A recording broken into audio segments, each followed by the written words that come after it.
Si jaalachuun kan koo maaliif badii ta'e? Maaliif yakkamaa si biratti ta'e? Hanguma kanaafi jaalalli kiyyaa kee ba'aa nutti ta'e. Dhugaan si jaalachuun soba sitti ta'e. Ani sin jaaladha yoo maaliifuu ta'e?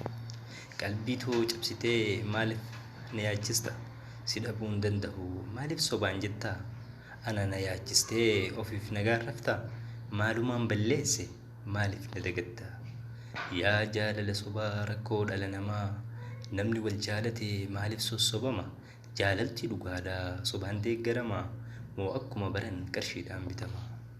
Ani sin jaaladha yoo muusin dagadhu, na sossobuun kan kee garuu dubbii jabdu. Madaa duubattaate namni hundi hin argu. Qileerraan na geessee maaliif nan darbine? I love you jecha jilmaanatti maree hirriiba kee rafta koo yoomsi darare.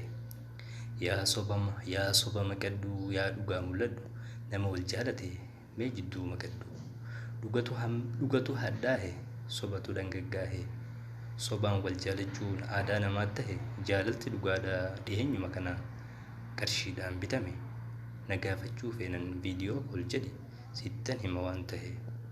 Oromtittii qaalii bareedduu sanyii namaa, waanumaan balleessee beekuun koo dirqama.